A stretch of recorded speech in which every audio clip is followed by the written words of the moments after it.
नौकरानी एक घर के लिए कितनी जरूरी होती है, आइए देखते हैं।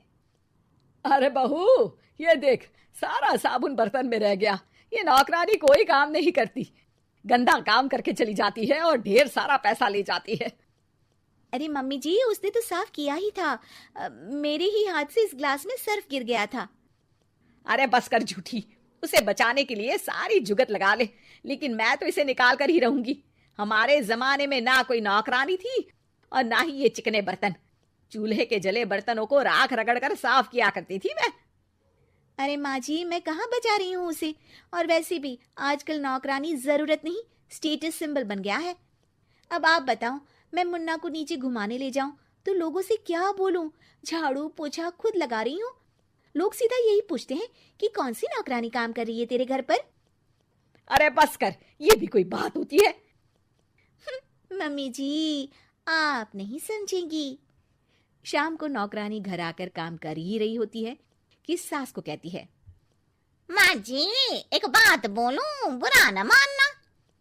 अरे वैसे तो मुझे तेरी शक्ल ही पसंद नहीं है, बात क्या खाक पसंद आएगी।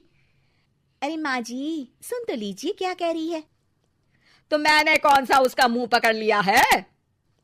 अरे माँ जी, वो लाल साड़ी पहनती हो ना, ना पहना करो।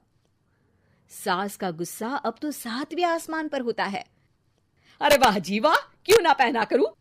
और तू होती कौन है ये बताने वाली कि मैं क्या पहनूं क्या ना पहनूं?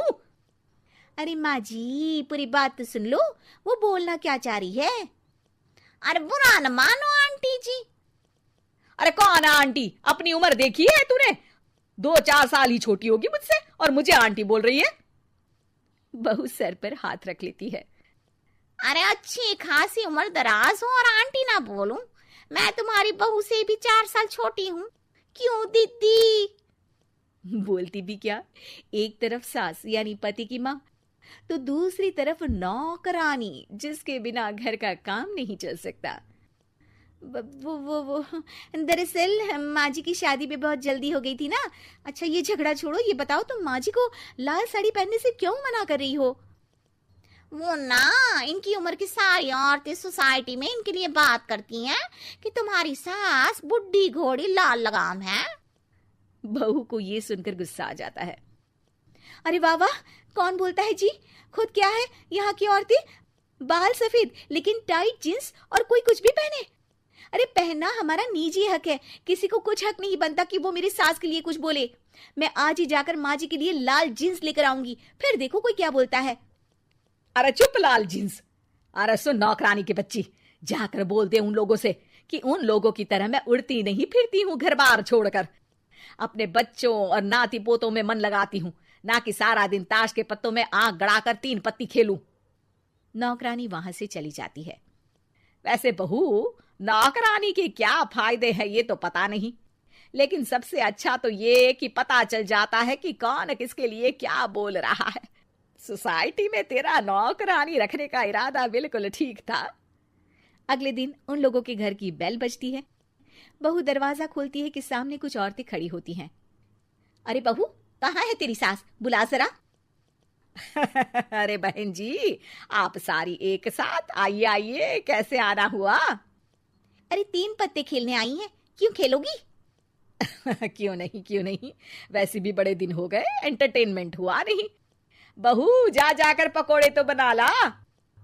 अरे बस करिए, आगे कुछ पीछे कुछ।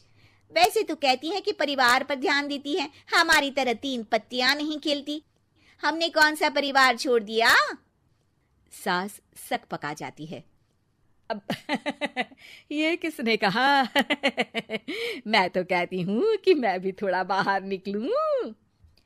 आपने ही तो कमला नौकरानी से ये सारी बात की थी। सास और बहू को अब सारी कहानी समझ आ जाती है कि सोसाइटी की औरतें क्यों भड़क रही हैं। माफ करिए आंटी, मैं छोटी हूँ लेकिन फिर भी पहले तो आप लोगों ने माँ की लाल साड़ी का मजाक उड़ाया था ना। हाँ हाँ, उड़ाया था, लेकिन उससे पहले तो तुम लोगों ने हमारी जीन्स के बारे में बात की थी। अरे क्यों ना पहने हम जीन्स, तुम्हारे पैसों की थोड़ी ना है। सास और बहू सर पकड़कर बैठ जाती है। देखा बहू, ये खेल कर गई तेरी नौकरानी। यहाँ की बात वहां तो वहां की बात यहाँ। दोनों किसी तरह औरतों को समझा बुझाकर घर भेजती है और कसम खाती है कि नौकरानी को नौकरानी ही रहने देंगी।